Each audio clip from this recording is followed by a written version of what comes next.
പഴയ നിയമം ഉൽപ്പത്തി 14 ലോത്തിനെ രക്ഷിക്കുന്നു.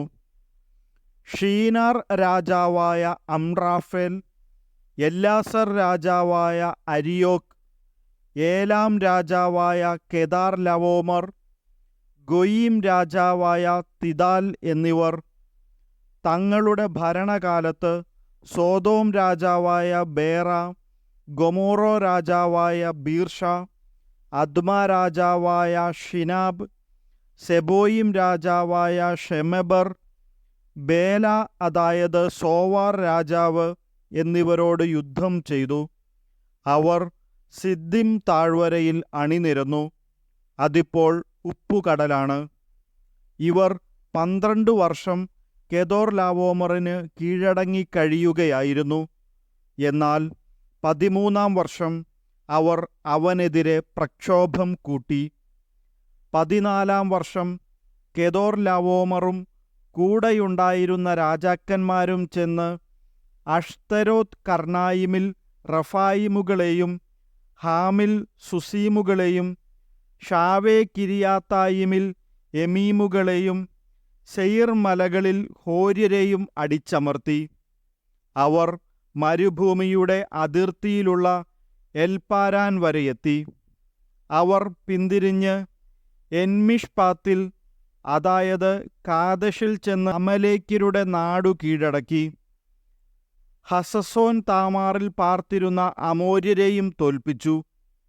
അപ്പോൾ സോദോം, ഗൊമോറ, അദ്മ, സെബോയിം, ബേല അതായത് സോവാർ എന്നിവിടങ്ങളിലെ രാജാക്കന്മാർ സിദ്ദിം താഴ്വരയിൽ, ഏലാം രാജാവായ കെദോർലാവോമർ, ഗോയിൻ രാജാവായ തിദാൽ, ഷീനാർ രാജാവായ അമ്രാഫേൽ, എല്ലാസർ രാജാവായ അരിയോക്ക് എന്നിവർക്കെതിരെ യുദ്ധത്തിനായി അണിനിരന്നു.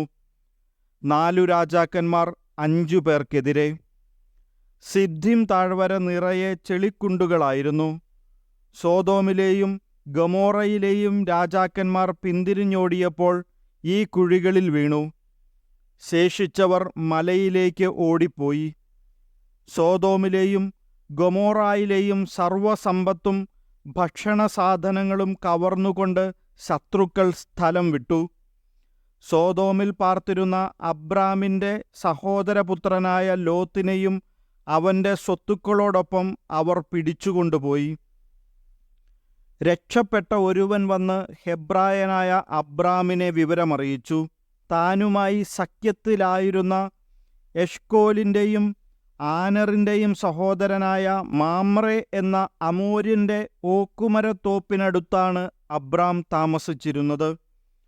സഹോദരൻ തടവുകാരനാക്കപ്പെട്ടെന്നു കേട്ടപ്പോൾ തൻ്റെ വീട്ടിൽ തന്നെ ജനിച്ചു വളർന്നവരും പയറ്റിത്തെളിഞ്ഞവരുമായ 318 പേരോടൊപ്പം അബ്രാം ദാൻ വരെ അവരെ പിന്തുടർന്നു. രാത്രി അവൻ തൻ്റെ ആളുകളെ പല ഗണങ്ങളായി തിരിച്ച് ശത്രുക്കളെ ആക്രമിച്ചു തോൽപ്പിച്ച് ദമാസ്കസിന് വടക്കുള്ള ഹോബ വരെ ഓടിച്ചു.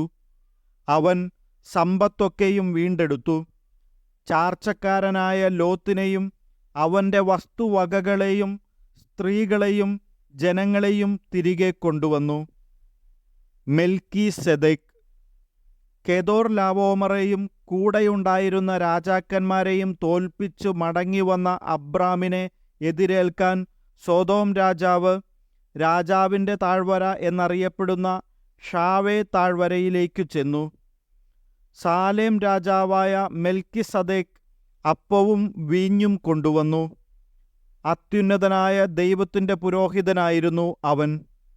അവൻ അബ്രാമിനെ ആശീർവദിച്ചുകൊണ്ട് പറഞ്ഞു, ആകാശത്തിൻ്റെയും ഭൂമിയുടെയും നാഥനായ അത്യുന്നത ദൈവത്തിൻ്റെ കൃപാകടാക്ഷം നിന്റെ മേലുണ്ടാകട്ടെ. ശത്രുക്കളെ നിന്റെ കയ്യിലേൽപ്പിച്ച അത്യുന്നത ദൈവം അനുഗ്രഹീതൻ. അബ്രാം എല്ലാറ്റിൻ്റെയും ദശാംശം അവനു കൊടുത്തു. സോദോം രാജാവ് അബ്രാമിനോട് പറഞ്ഞു, ആളുകളെ എനിക്കു വിട്ടുതരുക, സമ്പത്തെല്ലാം നീ എടുത്തുകൊള്ളുക. അബ്രാം സോദോം രാജാവിനോട് പറഞ്ഞു, ഞാൻ കർത്താവിൻ്റെ മുമ്പിൽ, ആകാശത്തിൻ്റെയും ഭൂമിയുടെയും സ്രഷ്ടാവായ അത്യുന്നത ദൈവത്തിൻ്റെ മുമ്പിൽ ശപഥം ചെയ്യുന്നു. നിങ്ങളുടേതായ ഒരു ചരടോ ചെരുപ്പിൻ്റെ വാറോ ഒന്നും തന്നെ ഞാൻ എടുക്കുകയില്ല. ഞാൻ അബ്രാമിനെ സമ്പന്നനാക്കി എന്നു നിങ്ങൾ പറയരുതല്ലോ. യുവാക്കൾ ഭക്ഷിച്ചതും എൻ്റെ കൂടെ വന്നവരുടെ പങ്കും മാത്രമേ എനിക്കു വേണ്ടൂ. ആനറും എഷ്കോലും മാമ്രയും തങ്ങളുടെ പങ്ക് എടുത്തുകൊള്ളട്ടെ.